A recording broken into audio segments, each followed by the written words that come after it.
ጤና ይስጥልን ክቡራን ተመልካቾች እንደምሰነበታችሁ ከአማራ ሚዲያ ኮርፖሬሽን የምክር ሐኪሞች ዝግጅታችንን ከአሁን ሰዓት ጀምሮ ወደ እናንተ ማድረስ እንቀጥላለን። በዛሬው ፕሮግራማችን ከእርግዝና ጋር ተያይዘው የሚመጡ ህመሞችን የምንዳስስበት ርዕሰ ጉዳይ ነው። እነዚህ ችግሮች ከእርግዝና ጋር ለምን ተከትለው ይመጣሉ? ከዚህ በፊትስ እርግዝና ከመታቀዱ በፊትስ ሊደረጉ የሚገቡ የጤና ምርመራዎች ምን ናቸው? ህመሞቹ ከተከሰቱ በኋላስ እንዴት ነው እርግዝናን ጤናማ አድርጎ ማለፍ የሚቻለው የሚሉት ላይ በሰፊው ውይይት እናደርጋለን። በዚህ ርዕሰ ጉዳይ ደግሞ ማብራሪያ የሚሰጡን ዶክተር ባዘዘው ፈቃድ ናቸው።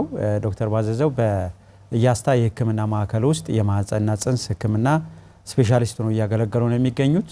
ማብራሪያ ይሰጡናል። ለጥያቄያችን አብራችሁ እንድትቆዩና በአክብሮት እንድትከታተሉን እንጋብዛለን። የአገራችን የኢትዮ ቴሌኮም መልእክት አለ፣ እሱን ሰምተን ተመልሰን እንገናኛለን። አብራችሁ ቆዩ።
በቴሌብር ሂሳባችንን በቀላሉ ስንጋራና ጉርሻ ስንሰጥ እንዲህ ነን። ቴሌብር አገራችን ኢትዮ ቴሌኮም እናመሰግናለን አብሮን ስለሚሰራ። ቀደም ሲል እንዳስተዋወቅኳችሁ ከእርግዝና ጋር ተከትለው የሚመጡ የጤና ችግሮችን ነው የምንወያየው። እዚህ ስቱዲዮአችን የጋበዝናቸው ዶክተር ባዘዘው ናቸው።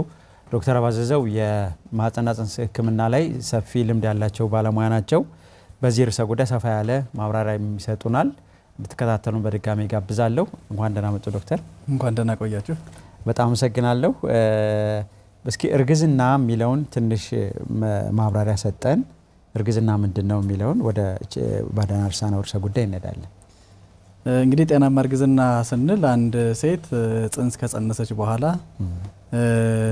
ለ9 ወራት የከፋ የሚባል ችግር ሳይኖር ለ9 ወራት ከቆየ በኋላ በጤናማ ሁኔታ ሲወለድ ጤናማ የእርግዝና ሂደት እንለዋለን። ይሄ የ9 ወራት የምንለው ደግሞ ከ37 ሳምንት እስከ 42 ሳምንት በሳምንት ከፋፍለን ነው እንትን የምናደርገውና ከ37 ሳምንት እስከ 42 ሳምንት ይሄ ነው የሚባል በሴትዮዋም በልጁም ላይ ችግር ሳይኖር በሰላም ሲወለድ ጤናማ የእርግዝና ሂደት እንለዋለን። አሁን ይሄን ብዙ ጊዜ ጤናማ እንዳይሆን የሚያደርገው ምንድነው? የሰው ልጆች ከሌሎች እንስሳት የሚለዩባቸው ሁለት መሰረታዊ ነገሮች አሉት በመውለድ ሂደት ላይ። የመጀመሪያው ነገር የሰው ልጆች ጭንቅላታችን ተለቅ ያለ ነው። ከሌሎች እንስሳት በተለየ ጭንቅላታችን ተለቅ ያለ ነው። ሌላ የሰው ልጅ አሁንም ከሌሎች እንስሳት በተለየ ቁመን ነው የምንሄደው። ስለዚህ በዚህ የሂደት ለውጥ ላይ አመጣ ለመውለድ አስቸጋሪ ሁኔታዎችን ሊፈጥሩ እንደሚችሉ ይታወቃል ማለት ነው። ስለዚህ ይሄ ጤናማ የእርግዝና ሂደት ጤናማ የመውለድ ሂደት እንዳይኖር እነዚህ ሁለት መሰረታዊ ነገሮች እንቅፋት የሆኑና የመውለድ ሂደቱንም ችግር እንዲኖር ያደርጋሉ ማለት ነው። ስለዚህ ጤናማ የእርግዝና ሂደት ማለት ጽንስ ተጸንሶ 9 ወር ያለምንም ችግር ቆይቶ 9 ወር ማለት ከ37 እስከ 42 ሳምንት ቆይቶ የመውለድ ሂደቱም ደግሞ ያለምንም ችግር ሲቀጥል ይሄን ጤናማ የእርግዝና ሂደት ልንለው እንችላለን ማለት ነው። በጣም ጥሩ። ቀደም ሲል ያነሳናቸው አሉ የእርግዝና ጋር ተያይዘው የሚኖሩ የጤና ችግሮች አሉና ምንድናቸው የሚሉትን እንግዲህ ከእርግዝና ጋር ተገናኝተው የሚመጡ የጤንነት ችግሮች በሁለት ልንከፍላቸው እንችላለን። የመጀመሪያው እርጉዟ ሴት እንደ ሌሎች ሰዎች ያልታወቁ የጤንነት ችግሮች ኖረዋት እርግዝናው በመምጣቱ ምክንያት እርግዝና በሰውነቷ ላይ የሚያመጣው ጫና አለ። አሁን አንድ ሰውነቷን ብቻ ስትንከባከብ የነበረች ሴት እርግዝና ባለ ጊዜ ያን እርግዝና ማሳደግ መቻል አለበት። ያን ስታደርግ ልቧ ላይ ጫና ይኖራል፣ የደም ስሮቿ ላይ ጫና ይኖራል፣ ሌላውም ተክለ ሰውነቷ ላይ ትልቅ ጫና ሊፈጠር ይችላል። ስለዚህ እሷ ተቋቁማው የነበረ ያልታወቀ ችግር በእርግዝና በመኖሩ ምክንያት ሊጨምር ሊወሳሰብ ይችላል። አንድ ሁለተኛው በእርግዝናው ምክንያት ብቻ ደግሞ የሚመጡ ችግሮች ሊኖሩ ይችላሉ። ስለዚህ እነዚህ ከእርግዝና ጋር ተገናኝተው ሊመጡ የሚችሉት ችግሮችን በምናይበት ጊዜ እርግዝናው ብቻ ሊያመጣቸው የሚችሉት ለምሳሌ ከእርግዝና ጋር ተገናኝተው የሚመጣ የእርግዝና ግፊት ወይም ፕሪክላምሲያ የምንለው ሊመጣ ይችላል። የስኳር በሽታ ያልነበራት ካሁን በፊት ግን ደግሞ በእርግዝናው ምክንያት ስኳር ሊመጣ ይችላል። ወይንም ደግሞ ከእንግዲህ ልጁ አቀማመጥ ጋር ተገናኝቶ የእንግዲህ ልጁ መገንጠል፣ የእንግዲህ ልጁ ቀድሞ መምጣት፣ ደም መፍሰስ ነገሮች ሊመጡ ይችላሉ። አንዳንድ ኢንፌክሽኖችም ደግሞ ሰውነቷ ተቋቁሟት የቆየ ይሆንና ግን በእርግዝናው ምክንያት ደግሞ በተለያየ ምክንያት በሆርሞን ለውጥ ሊሆን ይችላል። በተለያየ ምክንያት ኢንፌክሽኑ ራሱን ገልጾ ልክ የኢንፌክሽን ምልክቶች ሊኖሩት ይችላሉ። ኮመን የሆነው በጣም የተለመደው ችግር ደግሞ ይሄ ከደም ማነስ ጋር ተገናኝተው የሚመጡ ችግሮች ናቸው። ስለዚህ የደም ማነስ ሊመጣ ይችላል፣ ግፊት ሊመጣ ይችላል፣ ስኳር ሊመጣ ይችላል፣ የእንግዲህ ልጅ ቀድሞ መምጣት፣ መድማት፣ እንደዚህ የእንሽርቷ ቀድሞ መፍሰስና ኢንፌክሽንን ይዞ መምጣት ነገሮች ሊመጡ ይችላሉ ማለት ነው። ስለዚህ እነዚህ ነገሮች ከእርግዝና ጋር ተገናኝተው ሊመጡ የሚችሉት ነገሮች እንዳልነው በሁለት ነገሮች ናቸው መንከፍላቸው። በእርግዝናው ምክንያት የሚመጡ ወይንም ደግሞ ከአሁን በፊት ያልታወቁ ግን ደግሞ ከሷ ጋር የነበሩ በእርግዝናው ምክንያት ምልክት ያሳዩ የጤንነት ችግሮች ሊመጡ ይችላሉ ማለት ነው። ጥሩ ያልታወቁ እያልን ስናነሳቸው ነበርና ይሄ ምን ማለታችን ነው? እርግዝና ከመታሰቡ በፊትስ ሊደረግ የሚገባ ምርመራ እንግዲህ ይሄ መሰረታዊ ነገር ነው። አሁን እርግዝና ሲኖር እርግዝና ተፈጥሯዊ ነገር ስለሆነ አብዛኛውን ጊዜ ተፈጥሯዊ በመሆኑ ያለምንም ችግር ሊሄድ ይችላል። በሰላም ተረግዞ በሰላም 9 ወር ሞልቶ በሰላም ተወልዶ ልጅ ማቀፍ ሊኖር ይችላል። አንዳንዴ ግን እነዚህ ነገሮች እንደታሰበው ላይሄድ ይችላል። አሁን አብዛኞቹ ችግሮች ደግሞ ቀድመን ካወቅናቸው መከላከል ምንችላቸው፣ ቀድመን ካወቅናቸው ማከም ምንችላቸው ጉዳዮች ናቸው ያሉት። እነዚህ ምን ማድረግ እንችላለን? የቅድመ እርግዝና ምርመራና ሕክምና ማድረግ መጀመር። ቅድመ እርግዝና ማለት ቅድመ ወሊድ አይደለም። አሁን ሲያረጁ የሚከታተሉት ቅድመ ወሊድ ማለት እርግዝና ከተጸነሰ በኋላ የሚደረግ ክትትል ማለት ነው። ይሄኛው ቅድመ እርግዝና ማለት ግን ከማርገዛቸው በፊት የሚደረግ የህክምና ሂደት ማለት ነው። ፕሪኮንሴፕሽናል ኬር ይባላል። ከማርገዟ ከመጸነሷ በፊት አስባ ጤና ተቋም ሄዳ የምርመራዎቹን አድርጋ ህክምና ስታደርግ እነዚህ በጣም ብዙ ነገሮችን ሊያቀሉ ይችላሉ። ምንድነው የሚደረገው? ሐኪም ጋር ትቀርባለች። የጤና ምርመራ ይደረጋል። የጤና ምርመራ ስናደርግ አካላዊ ምርመራ ሊሆን ይችላል፣ የላቦራቶሪ ምርመራ ሊሆን ይችላል፣ የአልትራሳውንድ ምርመራ ሊሆን ይችላል። እንዳስፈላጊነቱ ምርመራዎች ይደረጋል። ከዛ ያልታወቀ እሷ ላይ ምልክት ማያሳያት እሷም በሽታው እንዳለባት የማታውቃቸው ችግሮች ሊኖሩ ይችላሉ። እነዚህ ችግሮች በኋላ እርግዝና ካለ ከእርግዝናው ጋር ሲዳመር ምልክት ስለሚያሳዩና በሽሉም በሷ ላይም ጤንነት ችግር ስለሚያመጡ ማለት ነው። ይህን በምናደርግበት ጊዜ ያልታወቁ ችግሮችን ማወቅ እንችላለን። የተለመዱት የደም ማነስ፣ የግፊት በሽታ፣ የስኳር በሽታ፣ የተለያዩ የሆርሞን ችግሮች በተለይ የታይሮይድ ሆርሞን ጋር ተገናኝተው ያሉት ነገሮች፣ ተላላፊ የሆኑና ያልሆኑ የኢንፌክሽን ነገሮች። እነዚህ ተላላፊ የምንላቸው አባላዘር ሊሆን ይችላል፣ HIV ሊሆን ይችላል፣ የጉበት ቫይረስ ሊሆን ይችላል። እነዚህ ነገሮች ቀድመው ይታወቃሉ ማለት ነው።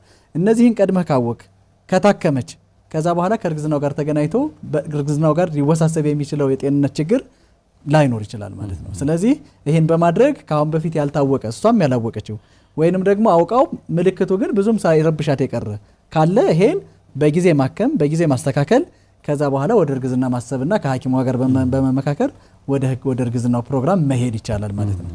ይሄን ስናደርግ በሽታ ከሆነ ይታከማል። ግፊት ከሆነ ከፍ ያለ ግፊት ከሆነ እንዲወርድ ይደረጋል። የስኳር ችግር ከሆነ በደንብ ኮንትሮል ያልተደረገ የስኳር መጠን ካለ ያን የስኳር መጠን ኮንትሮል ማድረግ ይቻላል።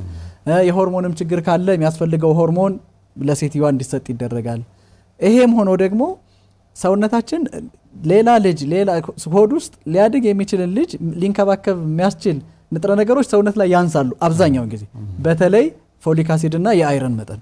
እነዚህን የአይረን እና የፎሊክ አሲድ መጠንን ቀድሞ በመውሰድ ከፎሊክ አሲድ እጥረት ጋር ከደም ማነስ ጋር ተገናኝተው የሚመጡ በተለይ ልጁ ላይ ሊመጡ የሚችሉ ችግሮችን 100% በሚባል ደረጃ መከላከል ይቻላል ማለት ነው። ስለዚህ ይሄ ቅድመ እርግዝና ክትትል ሲደረግ ምርመራው ተደረገ፣ ህክምናው ተደረገ። ህክምናው ሲደረግ የምክር አገልግሎትም ይደረጋል። የአመጋገብ ስርዓት ምን ይሁን፣ ተክለ ሰውነቷ እንዴት ነው፣ ሰውነቷ በጣም የወፈረች በጣም የቀጠነች መሆን አይኖርባትም። መደበኛ የሚባል ተክለ ሰውነት አቋም መኖር አለበት።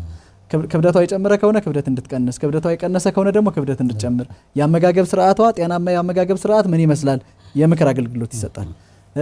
የጤንነት ችግርም የታወቀ ችግር ከተገኘ ደግሞ በዛው በወቅቱ ያ የጤንነት ችግር ይታከማል።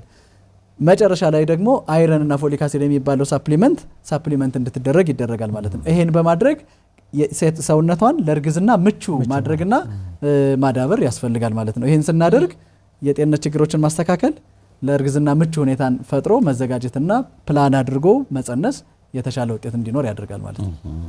መልካም። እንዴት ያዩታል ይሄን ዶክተር? አሁን ረጅም ጊዜ እርስዎ በእርግዝና ላይ እንደዚህ ሰርተዋልና የኛ ሀገር ባህል ምን ይመስላል የሚለው ላይ ትንሽ እናውራ እስኪ። ትንሽ አስቸጋሪ ነው። በተለይ ከቅድመ እርግዝና የሚባለው የሕክምና ሂደት እኛ ጋር ኦልሞስት አለ በሚባል ደረጃ አይደለም። ብዙ ሴቶች ካረገዙ በኋላ ነው ወደ ተቋማችን የሚመጡት። አርግዘው ደግሞ በተለምዶ ከ3 ወር በኋላ ካልሆነ ክትትል አይጀመርም የሚባል አጓጉል እምነቶች አሉ።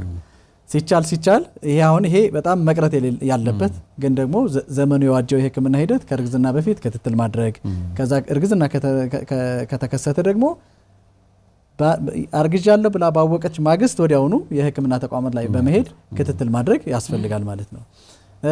ይሄ የተለመደ አይደለም፣ ግን ደግሞ መዳበር ያለበት ማህበረሰቡ ላይ መታወቅ ያለበት ሁኔታ መሆን አለበት እንጂ በተግባር ስናይ ግን በጣም በጣት የሚቆጠሩ ሴቶች ናቸው ከማርገዛቸው በፊት የእርግዝና ክትትል እናድርግ ብለው የሚመጡት።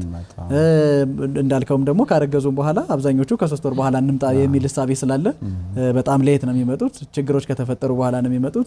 በተለይ እንደዚህ አሁን ከፎሊክ አሲድ እጥረት ጋር ተገናኝተው የሚመጣው የስነ አእምሮ ያፈጣጠር ችግር ምናምን የሚታከመው ከእርግዝና በፊት ፎሊክ አሲድ በመውሰድ ወዲያውኑ ከተጸነሰ በኋላም ደግሞ የፎሊክ አሲድና የአይረን መጠንን በመጀመር ነው።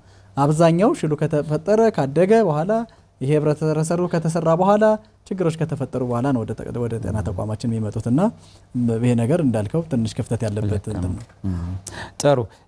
እንደዚህ ደም ግፊትና ስኳር የሚሉትን ለይተን ብናያቸው ዶክተር እንዴት ነው ሊከሰቱ የሚችሉት? ያው የሆርሞን ለውጥ ምናምን እንዳለ ይታወቃል እርግዝና ሲኖር፣ ግን እንደዚህ አንዳንዴ የሚቀጥሉም አሉ፣ አንዳንዴ ደግሞ በእርግዝናው በኋላ የሚቆሙ አሉ እና እስኪ እነዚህ ሁለቱን እናያቸው። ከእርግዝና ጋር እንግዲህ ከእርግዝና ጋር ተገናኝተው ከሚመጡና ከሚታወቁ የተለመዱ የጤንነት ችግሮች ግፊትና ስኳር ናቸው። ስኳርን በምናይበት ጊዜ በሁለት ልንከፍለው እንችላለን። አንደኛው ከእርግዝናው በፊት የነበረ ግን ደግሞ የታወቀው ለመጀመሪያ ጊዜ በእርግዝናው ምክንያት ሊሆን ይችላል። ከዛ በፊት ምልክት አላሳየም፣ እርግዝናው ሲመጣ ተባባሰ፣ በዛ ጊዜ ታወቀ፣ ከዛ በኋላ ይቀጥላል። ሁለተኛው አይነት የግፊት አይነት ግን ከእርግዝናው ጋር ብቻ ተገናኝቶ ይመጣል፣ ፕሬክላምሲያ ይባላል። እርግዝናው በራሱ ሰውነቷ ላይ የሚፈጥረው የኬሚካል ለውጦች ሰውነቷን በመረበሽ ጊዜያዊ የሆነ ግን አደገኛ የሆነ የግፊት ሂደትን ሊፈጥር ይችላል። እንደዚህ ከእርግዝና በፊት የነበረውን ለማወቅ ቅድም ባልነው ቅድመ እርግዝና ክትትል ሲደረግ ነው ሊታወቅ የሚችለው። ከዛም በኋላ ደግሞ ከወለዱም በኋላ የሚቀጥልበት ሁኔታ ይኖራል ማለት ነው። ፕሬክላምሲያ የሚባለው ከእርግዝና ጋር ተገናኝቶ የሚመጣው የግፊት አይነት ግን የሚመጣውም በእርግዝና ወቅት ነው። በእርግዝና ወቅትም ደግሞ በተለምዶ ከ20 ሳምንት ወይም ከ5 ወር ጀምሮ ሊከሰት ይችላል። ከዛ ከወለዱ በኋላ ግን ብዙ ጊዜ ከ48 ሰዓት በኋላ አንዳንዴም እስከ 2 ሳምንት አንዳንዴም ደግሞ እስከ 6 ሳምንት ቆይቶ ሊጠፋ የሚችል የግፊት አይነት ነው። ጊዜያዊ እንበለው ግን እንጂ ግን በጣም አደገኛ ነው። እንግዲህ በእርግዝናና በመውለድ ወቅት ላይ ገዳይ ከሚባሉት 3 ነገሮች አንዱ ግፊት ነው። ግፊት፣ ኢንፌክሽን፣ ደም መፍሰስ ናቸው። እንግዲህ እናቶቹን ከእርግዝና ጋር ተገናኝቶ ይሄ የእናት ሞትን ሊያመጡ የሚችሉ ነገሮች እና አንዱ ዓለም አቀፋዊ የሆነ ገዳይ ከሆኑት ችግሮች ውስጥ አንደኛው ግፊት ነው። ስለዚህ ይሄ ግፊት ከእርግዝና በፊትም ተከስቶ ሊሆን ይችላል ግን ያልታወቀ ወይንም ታውቆ የመጣ። ሁለተኛው ደግሞ በእርግዝናው ምክንያት ብቻ ሊመጣ የሚችል ፕሪክላምሲያ የምንለው ሊሆን ይችላል ማለት ነው።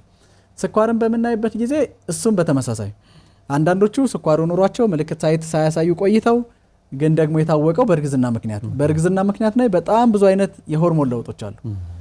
እነዚህ ከእንግዲህ ልጁ ጋር የሚመረቱ ብዙ አይነት ሆርሞኖች አሉ። እነዚህ ሆርሞኖች የስኳር መጠንን ሰውነት ላይ እንዲጨምር የማድረግ ቴንደንሲ አላቸው። በዛ ወቅት የስኳር መጠን ከፍ ይላል። ለመጀመሪያ ጊዜ ዳያግኖስ የሚደረጉትም በፕሬግናንሲው ጊዜ ሊሆን ይችላል ማለት ነው። ከዚህ በፊት ያልተመረመረ ያልታወቀ ስኳር ኖሮ ግን ደግሞ በእርግዝናው ምክንያት የታወቀ ሊሆን ይችላል።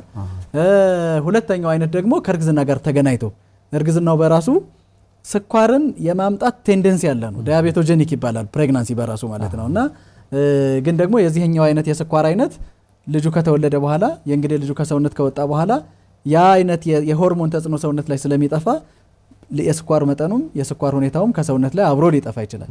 ይሄ ሲባል ግን መረሳት የሌለበት ነገር ምንድነው? በእርግዝና ወቅት የመጣ የስኳር አይነት ካለ ያኗኗር ዘዴ እንዲያው እንቅስቃሴ ካልተደረገ አመጋገብ ካልተስተካከለ ስኳር የመያዝ እድላቸው ወደ ኋላ የጨመረ ነው የሚሆነው። ስለዚህ ይሄ ቢጫ ካርድ ነው ማለት ነው፣ ማስጠንቀቂያ ነው ማለት ነው።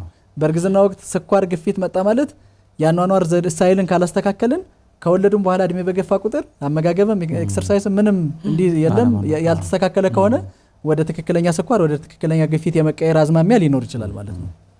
ስለዚህ እነዚህ ሁለት ነገሮች እርግዝና ላይ በጣም ኮመን ናቸው።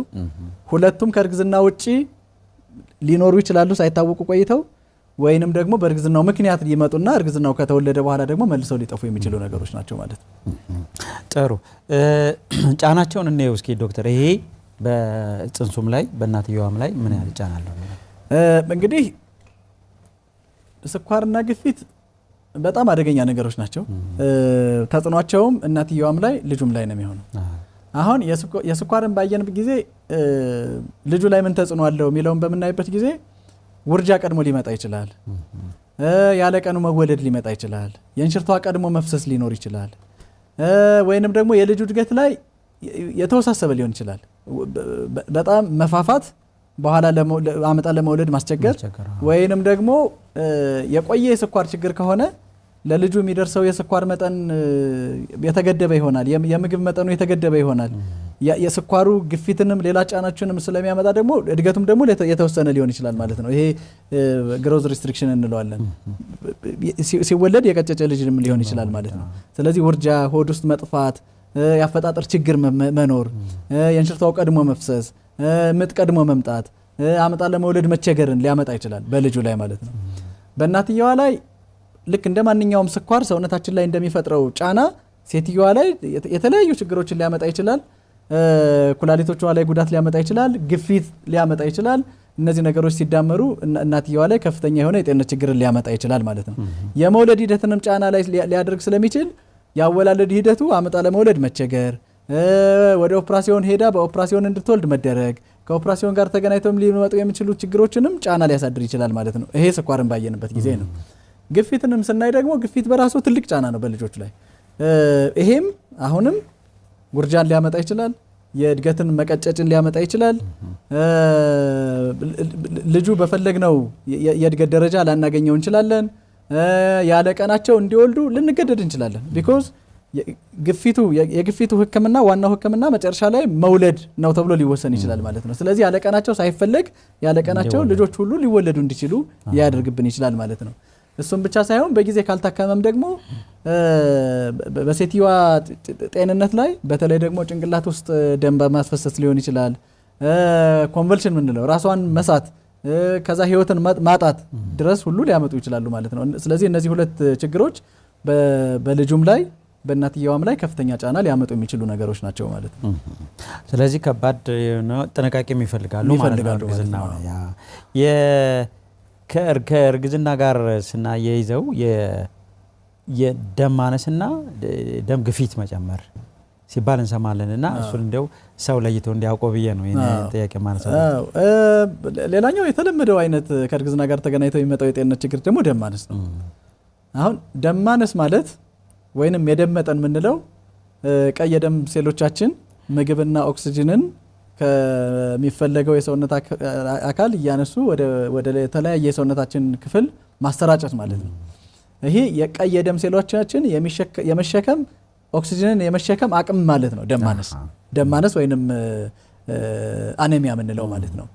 እሱ የሚመጣው አይረን የሚባለው ንጥረ ነገር ሰውነታችን ላይ ካነሰ ነው። አይረን የሚባለው ንጥረ ነገር በሰውነታችን በምግብ እጥረት ብዙ ጊዜ በምግብ እጥረት የተመጣጠነ ምግብ ባለመውሰድ ምናምን ሊመጣ የሚችል ነው። ደም ግፊት ስንል ግን እጃችን ላይ ተለክቶ የሚለካው ፕሬሸሩ ነው። የደም ስሩ ላይ ያለው ፕሬሸር ነው። ደም ማነስ እያለ ደም ግፊት ሊኖር ይችላል። ደም ማነስ ማለት ቀይ የደም ሴሎች ኦክሲጅንን የመሸከም አቅም ማለት ነው ከግፊቱ ጋር ምንም አይገናኝ። ግፊት ማለት ደግሞ ፕሬሸር ነው ሲለካ የሚታወቅ ፕሬሸር ማለት ነው። ብዙ ጊዜ ኮንፊውዥን ስለሚኖር ደም ግፊትን ደም ብዛት እያለ ሰው ደም ብዛት ምናምን ተብሎም ስለሚፈራ አንዳንዴ ደም ማነስ እንዳያጋጥማቸው ታብሌቶቹን ስንሰጥ ደም ግፊትን ሊያመጣ ይችላል የሚል ስጋትም ስላላቸው ማለት ነውና ሁለቱ በጣም የተለያዩ እና ደግሞ ተቃራኒ ያልሆኑ ነገሮች ናቸው። ደም ማነስ እያለ ደም ግፊት ባንድ ላይ ሊኖር ይችላል ማለት ነው። ሁለቱ የተለያዩ ነገሮች ስለሆኑ ማለት ነው። ስለዚህ በእርግዝና ወቅት ሁለቱም ባንድ ላይ ሊከሰቱ ይችላሉ። ደም ማነስ እያለ ደም ግፊትም ሊኖራቸው ይችላል። ደም ማነስን የምንከላከለው የተመጣጠነ ምግብ በመውሰድ የአይረን ታብሌቶችን የአይረን ክብል ታብሌቶችን በመውሰድ ነው። ደም ግፊትን ደግሞ ሬጉላር የሆነ ቼክአፕ በማድረግ ግፊቱን እየተከታተሉ አስፈላጊ በሆነ ጊዜ የደም ግፊት መድኃኒትን በመውሰድ ነው መከታተል የምንችለው ማለት ነው። ከዚህ ጋር የሚነሳው ያው ነፍሰ ጡር ሴቶች ወደ ሕክምና ተቋም በተለይ ለክትትል ሲሄዱ የተለመደ በሚመስል መንገድ የአይረን ሲሰጣቸው እናያለን። ያው ደም ማነስ አለ ተብሎ ስለሚታሰብ እስኪ ሴት እህቶቻችን ላይ ያለው ችግር ምንድነው የሚለውን እዚህ ላይ ብናይ ጥሩ። እንግዲህ በእርግዝና ወቅት ከሚከሰቱና በጣም ኮመን ከሆነው ነገር ደም ማነስ ነው። ቢኮዝ በእርግዝና ወቅት ልጁ የሚያድገው ከእናትየው ደም እየወሰደ ምግብ እየወሰደ ነው ከየትም ስለማያመጣ ይሄ መተካት ይኖርበታል። አሁን የአይረን አንደኛውና ትልቁ ችግር ደግሞ አይረን ታብሌቱን በተወሰደ ጊዜ በምግብም ቢሆን ከሰውነታችን ከአንጀታችን ወደ ሰውነት አብዞርብ የሚደረገው ከሚወሰደው ውስጥ ምናልባትም ከ10% በላይ አይደለም። አሁን 100 ሚሊግራም አይረን ቢወሰድ ወደ ሰውነት ውስጥ ተመጥጦ የሚገባው ከ10 ሚሊግራም በላይ አይሆንም ማለት ነው።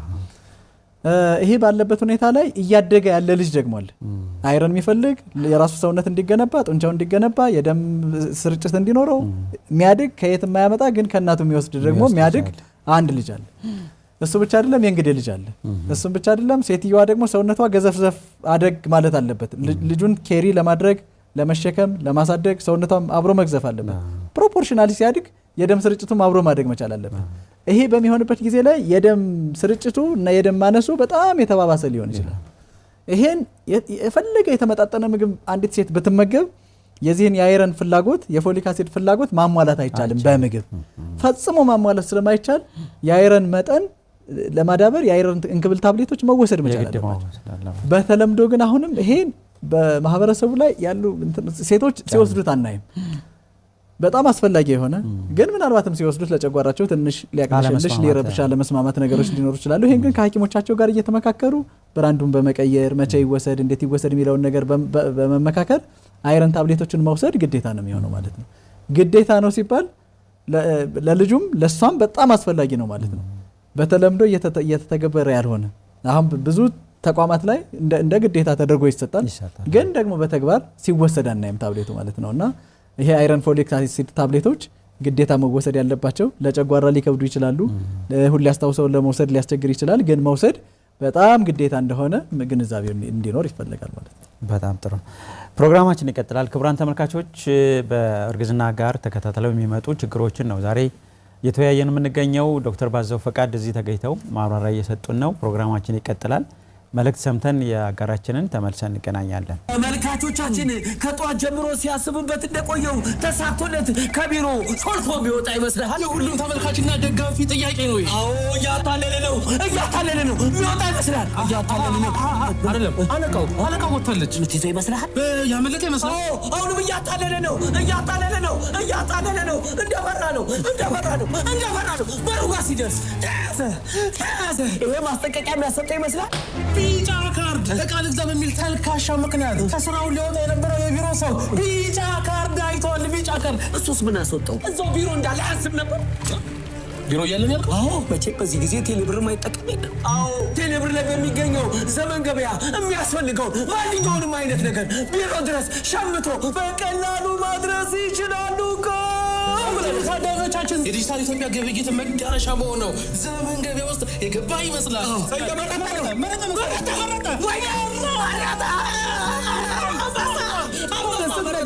ይሄንን ቀሚስ ባይገዛ ኖሮ አልቆለት ነበር። የቅድሙ ማስጠንቀቂያ ትምህርት የሆነ ይመስለኛል። ደረሰ። ተመልካቾቻችን ቀሚሱ ቢሮ ደረሰ። ከጠፋነ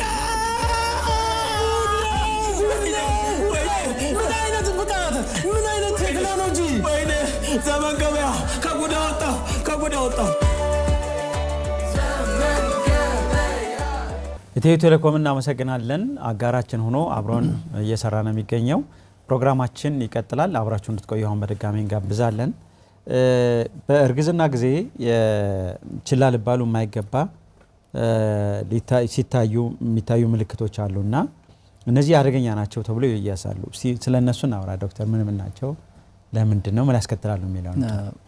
እንግዲህ በእርግዝና ወቅት አደገኛ የጤንነት ምልክቶችን ብለን ከምንጠቅሳቸው ነገሮች እንግዲህ የመጀመሪያው ነገር በጤንነት ላይ ጤንነት ተጓድሎ ህመም እንዳይሆን፣ ህመም ሆኖ እናቷም ላይ ወይንም ልጁ ላይ ደግሞ ችግር እንዳይፈጥሩ የሚታመኑ የጤንነት ችግሮች አሉ በእርግዝና ወቅት። እነዚህም አንደኛው ግፊት ነው፣ ሁለተኛው ደም መድማት ነው፣ ሶስተኛው ኢንፌክሽን ነው፣ ከዛ በኋላ ደግሞ ምጥ መቸገር ናቸው። ለነዚህ ግን ምልክቶች አሉ፣ ቀድሞ የሚታዩ ምልክቶች። አሁን እነዚህ ምልክቶች በምናይበት ጊዜ የመጀመሪያው አሁን ግፊትን በምናይበት ጊዜ አደገኛ የሆነ ግፊት በእርግዝና ወቅት ከሚያሳያቸው ምልክቶች የመጀመሪያው ከፍተኛ የሆነ ራስ ምታት ነው። በፓራስታሞል እንኳን በማስታገሻ እንኳን ማይመለስ ራስ ምታት፣ ከፍተኛ የሆነ የራስ ምታት ካለ። ሁለተኛው የእይታ መቀያየር፣ ብዥታ፣ አንድ ነገር ሁለት ሆኖ መታየት። አሁን እነዚህ ከግፊት ጋር ተገናኝተው የሚመጡ ምልክቶች ስለሆኑ አደገኛ ናቸው እንላቸው። ስለዚህ ከፍተኛ የሆነ የራስ ምታት፣ የአይን ብዥታ፣ አንዳንዴ ደግሞ አሁንም ይሄ ግፊት ጉበታችን ላይ የሚፈጥረው መድማት አለ ከውስጥ። ያኔ ከፍተኛ የሆነ የሆድ ህመም ስሜት ይኖራል። በቀኙ የሆድ ክፍል ከፍተኛ የሆነ የሆድ ህመም ሊፈጥር ይችላል። እነዚህ ከፍተኛ የሆነ የግፊት ምልክቶች ስለሆኑ ከፍተኛ ራስ ምታት፣ ብዥታ፣ የሆድ ህመም ካለ ከፍተኛ የግፊት መጨመር ምልክቶች ስለሆኑ ቶሎ ወደ ተቋማት መሄድ ያስፈልጋል። ሌላኛው ማንኛውም አይነት ከማህፀን መድማት፣ ከማህፀን ደም መድማት ካለ ይሄም አደገኛ ምልክት ነው። ሌላኛው የሽሉ እንቅስቃሴ ከጀመረ በኋላ ብዙ ጊዜ ከ4 ወር 5 ወር አካባቢ ጀምሮ እንቅስቃሴ ይጀምራል። እንቅስቃሴ ከጀመረ በኋላ ተመልሶ መቀነስ ምልክት ካለ ልጁ ጤንነቱ ትክክል አይደለም ማለት። ስለዚህ ይሄም አንዱ የአደገኛ ምልክት ነው የምንለው። ሌላኛው የእንሽርቷ የሚመስል ነገር መፍሰስ። አሁን የእንሽርቷ ይሁን አይሁን ማወቅ ስለሚቸግራቸው ያልተለመደ አይነት ፈሳሽ ተዋ ብሎ ከማህፀን መፍሰስ፣ እንደዚህ አይነት ነገሮች ካሉ ይሄም አደገኛ ምልክት ነው። ሌላ የኢንፌክሽን ምልክቶች ናቸው። የኢንፌክሽን ምልክት መገለጫው አንዱ ትኩሳት ነው። ልክ የወባ አይነት ኢንፌክሽን ካለ ወባም ባይሆን ሌሎች ከእርግዝና ጋር ተገናኝተው የሚመጡ ኢንፌክሽኖች አሉ። ስለዚህ ከፍተኛ የሆነ የሰውነት ትኩሳት ካለ ይሄም ጥሩ ምልክት አይደለም።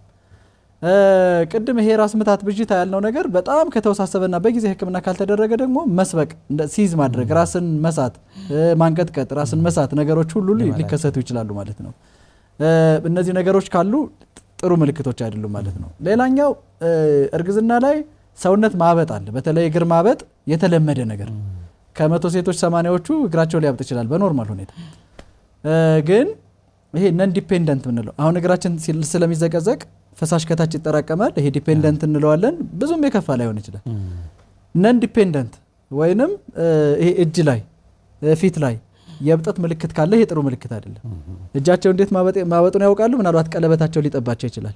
ፊታቸው ያጀበጀበ መሆን ወይ እነሱ በመስታወት ሲያዩ ወይንም ሰው ሲነግራቸው ይሄ የለም ሰውነት የማበጥ ነገሮች ካሉ እነዚህም ጥሩ ምልክቶች አይደሉም ማለት ነው። እና በእርግዝና ወቅት እነዚህ ነገሮች በተገኙ ጊዜ ቶሎ ያለ ፕሮግራምም ያለ ቀጠሮም ቢሆን ቶሎ ወደ ጤና ተቋማት በመሄድ ክትትል ማድረግ ይመከራል ማለት ነው።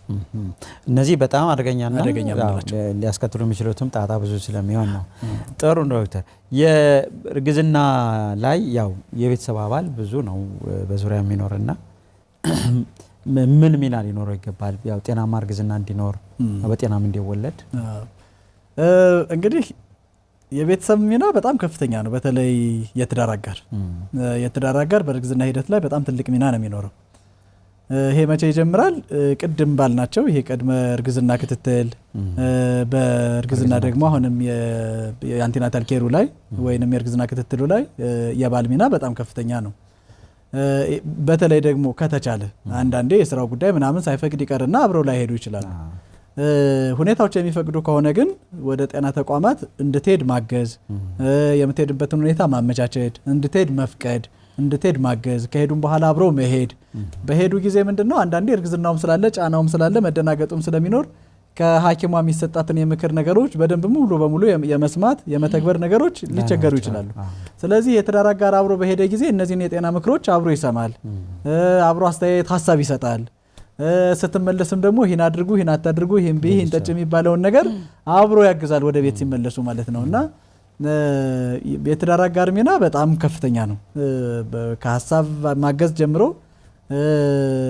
ሀሳቦቹን በመስማት በመተግበር በጣም ትልቅ ሚና ይኖረዋልና ቢቻል ለሚችሉ የትዳር አጋሮች አብረው ጤና ተቋማት ጋር በመሄድ ሐኪሞቹ ጋር ሚድዋይፎቹ ጋር የሚደረገውን የምክክር አገልግሎት አብሮ መስማት ነገሮችን በጣም ያቀላቸዋል። በጣም ያቀላቸዋል። ይሄም በምን ይገለጻል? አብሮ በመምጣት አብሮ ነገሮችን በመስማት ከተመለሱ በኋላ አብሮ እንትን በማድረግ ምክንያቱም አንዱ የእርግዝና ክትትል ላይ ከሚደረጉ ነገሮች አንዱ ይሄ በርዝ ፕሪፔርድነስ ምንለው ወይንም ለመውለድ የሚደረግ ዝግጅት አለ። ችግሮች ባሉ ጊዜ ቶሎ ወደ ጤና ተቋማት እናትየዋን ይዘው የመምጣት ሁኔታዎች ይኖራል። ይሄ ሁሉ ኃላፊነት የሚኖረው የትዳር አጋሩ ወይንም ባሏ ነው የሚሆነውና ትልቅ ድርሻ ነው ያለው። እነዚህ ነገሮች ትኩረት ተሰጥቷቸው መተግበር የሚኖርባቸው ጉዳዮች ናቸው ማለት ነው። ጥሩ ሀሳብ ነው።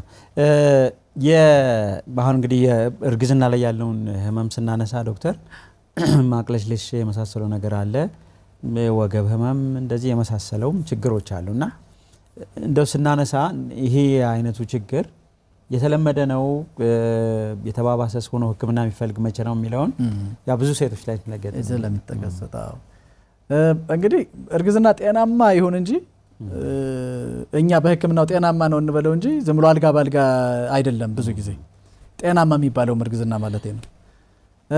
በተለይ የተለመደው አይነት የጤንነት ችግር ምንድነው? ጉዳት የሌለው ግን ደግሞ እነሱን የሚረብሻቸው ይሄ ማቅለሽለሽ፣ ማስመለስ፣ ምግብ ማስጠላት፣ ድካም ነገሮች አሉ። ይሄ አንዳንዴ ከፍ ያለ ችግር ሊሆን ይችላል። ምግብ ካልወሰዱ ትውኪያው በጣም የተደጋገመ ከሆነ እና ደግሞ ሲታዩ ኪሎአቸው ከእርግዝና በፊት ከነበረው ኪሎአቸው በ5% እና ከዛ በላይ እየቀነሰ ከሆነ ምርመራ ላይም ሲደረጉ ደግሞ የመራብና ሰውነታቸው ላይ ሌላ ችግር ካመጣ ይሄ ህክምና ሁሉ ሊያስፈልገው ይችላል ማለት ነው። ይሄ ማቅለሽለሽ፣ ማቃር፣ ማስመለስ ስላለ ይሄ ዝም ብሎ የተለመደ ነው ብቻ ላንለው እንችላለን ማለት ነው። የተለመደ ሊሆን ይችላል። ሌሎች ነገሮች እንደዚህ ጉዳት ማያመጡት ደግሞ ሽሉ እያደገ ሲሄድ ማህፀናቸው በጣም እየተወጠረ እየተለጠጠ በሚሄድበት ጊዜ ጫና መፍጠር፣ ያ ማለት ጀርባቸውን መሰማት፣ ሽንት ማለት፣ ፊኛቸውን መሰማት፣ ጎንና ጎን መውጋት፣ እነዚህ ነገሮች እየጨመሩም ሊሄዱ የሚችሉ ግን ደግሞ በጤንነት ላይ ይሄን ያህል የከፋ ጉዳት ማያመጡ ጉዳቶች ሊኖሩ ይችላሉ ማለት ነው። እቺ ማቅለሽለሽ ማስመለሷ ግን አሁን ባልነው መሰረት ከፍ ያለ የጤንነት ችግርም ሊያመጣ ስለሚችል እንደዛ ከሆነ ጤና ተቋማት በመሄድ የሚያግዙ ታብሌቶችን ሊያገኙ ይችላሉ። አንዳንዴ የግልኮስ ፈሳሽም በመርፌ ተደርጎ ሊሰጣቸው ይችላል። አንጀታቸው እንዲያርፍና ተጨማሪ ፈሳሽ ነገሮች እንዲወስዱ የሚደረግበት ሁኔታ ሊኖር ይችላል። ከዛ ባለፈ ግን ከእርግዝና ጋር ተገናኝቶ ግን ደግሞ ጤንነትን ብዙም ለክፋት የማይሰጡ ነገሮች ደግሞ ቅድም ያልነው ይሄ መለስተኛ የሆነ ማስመለስ፣ መለስተኛ የሆነ ትውኪያ፣ ጀርባ ማመም፣ ሽንት ማለት፣ ጎንና ጎን መውጋት፣ እንደዚህ አይነት ነገሮች ፔሪድ የመምጣት ስሜት መሰማት ሊኖሩ ይችላሉ። እነዚህ አብዛኛውን ጊዜ ጤናማ የሆኑ ግን ደግሞ ሴቷ ላይ እንደዚህ ከመረበሽ ዘለለ ሌላ ችግር ላይ ያመጣ የሚችል ማለት ነው።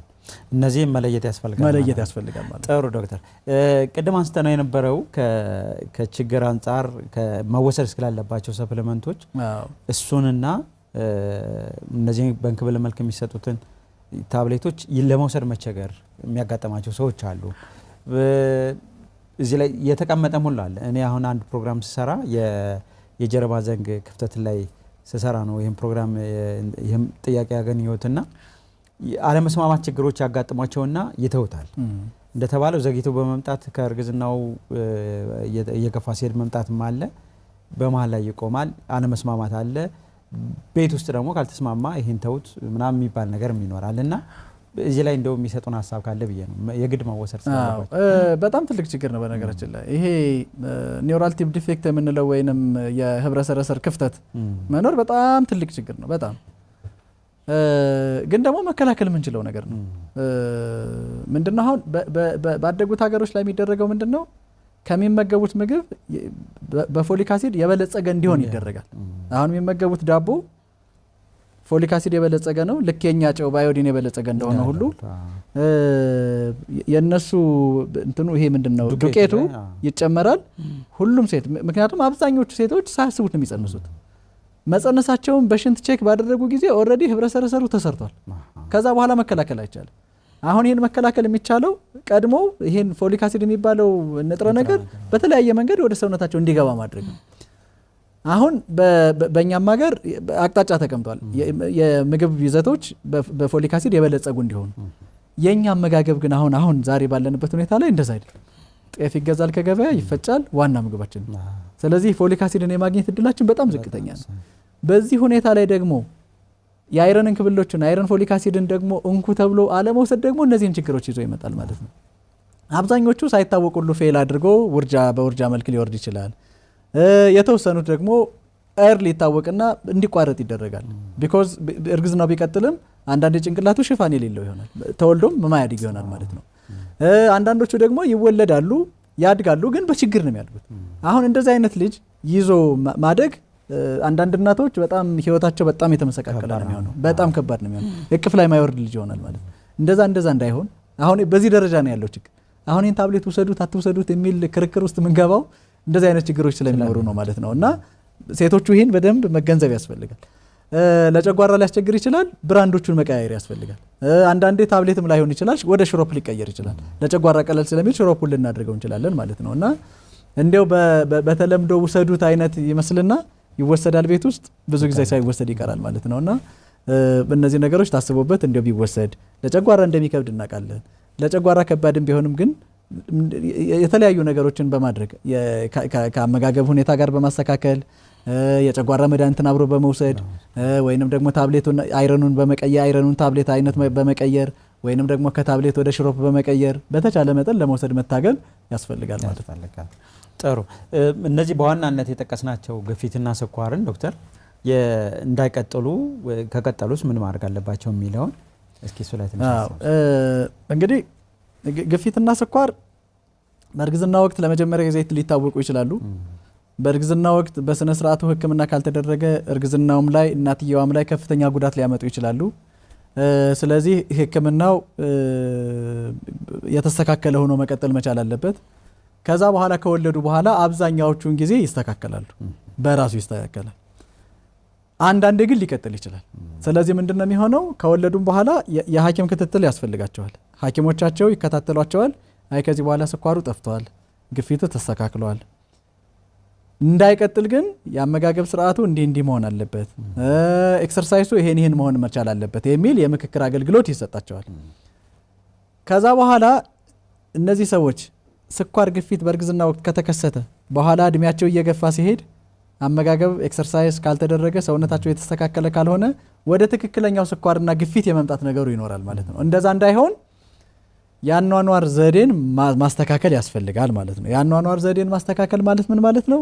አመጋገብ ላይ የተስተካከለ ማለት ኪሎ የጨመረ እንዳይሆን፣ ሰውነታችን ላይ ጮማ የጨመረ እንዳይሆን፣ የስኳር ግፊት የሚጨምሩት በዛ ምክንያት ስለሆነ የአካል ብቃት እንቅስቃሴዎችን ማድረግ ከተቻለ ሐኪም ጋር በመነጋገር ካልተቻለ ደግሞ እነሱ በመሰላቸውም ቢሆን ቢያደርጉ የተመከረ ይሆናል ማለት ነው። ስለዚህ ቀጥሎ ሌላ ትልቅ የጤንነት ችግር እንዳይሆኑ በተቻለ መጠን የአመጋገብን ስርዓት ማስተካከል፣ አካላዊ ኤክሰርሳይሶችን በማድረግ እነዚህን ነገሮች ማስተካከል ይቻላል ማለት ነው። ጥሩ። እያጠቃለልን ነው ዶክተር። የጤናማ እርግዝና እንዲኖር አንዲት ሴት ምን ማድረግ አለባት የሚለው ነገር አንስተናል። እንግዲህ ጤናማ እርግዝና እንዲኖር መጀመሪያ አቅዶ ማርገዝ ነው። እንግዲህ የእቅዱ አካል የሚሆነው ከእርግዝና በፊት ይሄ ፕሪኮንሰፕሽናል ኬር ያልነው ከእርግዝና በፊት የሚኖረውን የሕክምና ሂደት ተግባራዊ ማድረግ። እሱ ምንድነው የሚደረገው? ሐኪም ጋር በመቅረብ የጤንነትን ሁኔታ ቼክ ማድረግ። ግፊቴ እንዴት ነው? ስኳሬ እንዴት ነው? የደም አይነት እንዴት ነው? ሌላ የሆርሞን ችግር አለብኝ ወይ? ስኳር አለብኝ ወይ? ኢንፌክሽንስ አለብኝ ወይ? ምክንያቱም አንዳንዶቹ ኢንፌክሽኖች ምልክት የላቸው። ተላላፊ አባላዘር ኢንፌክሽን የለውም። ሲፊሊስ ምንለው የኢንፌክሽን አይነት ሰውነት ላይ ምልክት የለም፣ ግን ደግሞ ወደ ልጅ ኦልሞስት 98% ወደ ልጅ ይተላለፍና ልጁ ላይ ትልቅ የሆነ ተጽዕኖ ያመጣል። ይህን ሲምፕል በሆነ የደም ናሙናና ምርመራ ተደርጎ ነው የሚታወቀው። የሆርሞን ችግር አለ ወይ? እነዚህ ነገሮች ከታወቁ በኋላ ችግሮችም ካሉ በመታከም ኢንፌክሽን ካለ መታከም፣ ስኳር ካለ መታከም፣ ግፊት ካለ መታከም፣ የሆርሞን ችግር ካለ የሆርሞን ሰፕሊመንት የሚደረገውን የሆርሞን መጠን መውሰድ። ከዛ ባለፈ ቅድም ያልናቸውን አይረንና ፎሊክ አሲድን መውሰድ። የደም መጠን ይታወቃል፣ ግን ደግሞ ፎሊክ አሲድ በዋናነት ከእርግዝና በፊት እንዲወሰድ ማድረግ። ይሄ ከተደረገ በኋላና ታቀዶበት ከተጸነሰ በኋላ ልክ ጽንሱ እንዳለ ከታወቀ ግዴታ 3 ወር መጠበቅ አያስፈልግም። ወዲያውኑ እርግዝናው እንደታወቀ ወዲያውኑ እርግዝና ክትትል ማድረግ። የእርግዝና ክትትል ሲደረግ 3 መሰረታዊ ጥቅሞች አሉት የእርግዝና ክትትልን በማድረግ። የመጀመሪያው ጤንነቷን ማበልጸግ እና በሽታን መከላከል ነው የሚባለው። ጤንነቷ እንዴት ይበለጽጋል? የአመጋገብ ስርዓት የምክክር አገልግሎት ይደረግላታል። አንድ ምን ትብላ ምን ትጠጣ የሚባለው ነገር የምክር አገልግሎት ይሰጣታል። ሁለተኛው አይረንና ፎሊክ አሲድ እንክብሎቹንና ታብሌቶቹን ሳፕሊመንት ትደረጋለች። ከተለያዩ የኢንፌክሽን ነገሮች ራሷን እንድትጠብቅ የምክር አገልግሎት ይሰጣታል። ከወባ ራሷን እንድትጠብቅ፣ ከቲቢ ራሷን እንድትጠብቅ፣ ከኤችአይቪ ከአባላዘር በሽታ ራሷን እንድትጠብቅ የምክር አገልግሎት ይሰጣታል። ይህን ስታደርግ ጤንነቷ ይበለጽጋል፣ በሽታን ትከላከላለች ማለት ነው። ሁለተኛው ዓላማ ችግር ካለ የታወቀም ያልታወቀም የጤንነት ችግር ካለ በሚደረገው የምርመራ ሂደት ላይ እንዲታወቅ ይደረጋል ማለት ነው። ይታወቃል፣ ችግሩ ካለ እንድትታከም ይደረጋል። ሶስተኛው ደግሞ ለመውለድ ዝግጁነትን ማሟላት በርዝ ፕሪፔርድነስ እንለዋለን። የት ነው የምትወልደው? ማታ ምጥ ሲመጣ ምንድነው የምታደርገው? ለትራንስፖርት ተዘጋጅታለች ወይ? የምግብ ምንድነው በአራስነት የምትመገበውን ምናምን ታዘጋጅታለች ወይ? የልጅ ልብስ ተዘጋጅቷል ወይ? እነዚህ ነገሮች የምክር አገልግሎት ይደረጋል ማለት ነው። በተለይ የት ትውለድ፣ መቼ ትውለድ። በማይታወቅ ሁኔታ ምጥ ማታ ነው የሚመጣው። ብዙ ጊዜ ማታ ምጥ ቢመጣ እንዴት ነው ወደ የትኛው ጤና ተቋም ነው መሄደው የሚለውን ነገር ተዘጋጅታ እንድትቀመጥ ያግዛታል ማለት ነው። ይህን ስናደርግ የእርግዝና ሂደቱ ይሄ ጤናማ የምንለው የእርግዝና ሂደት አብዛኛውን ጊዜ ጤናማ ሆኖ እንዲሄድ፣ ችግሮች እኮ አይኖሩም አይደለም፣ ችግሮች ይኖራሉ። ችግሮች ግን በጊዜ የሕክምና እንድታገኝ ይረዳታል ማለት ነው። እና የጤናማ የእርግዝና ሂደት እንዲኖር እነዚህን ነገሮች በማድረግ ጤናማ ውጤት እንዲኖር ማድረግ ይቻላል ማለት ነው። በጣም ጥሩ እናመሰግናለን ዶክተር። ከብዙ ስራ ላይ ወደዚህ መጣው ይሄን ፕሮግራም እንድንሰራ ስላገዙን እጅግ በጣም አድርገን ማመሰግናለሁ። እሺ ነው ማመሰግናለሁ። ክቡራን ተመልካቾች ፕሮግራማችን በዚሁ ነው የሚጠናቀቀው። በሚቀጥለው ሳምንት ደግሞ ሌላ ርዕሰ ጉዳይ ይዘን ከእናንተ ጋር እንገናኛለን። አብራችሁን ስለቆያችሁ እናመሰግናለን። መልካም ጊዜ ይሁንላችሁ።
በቴሌብር ሂሳባችንን በቀላሉ ስንጋራና ጉርሻ ስንሰጥ እንዲህ ነን። ቴሌብር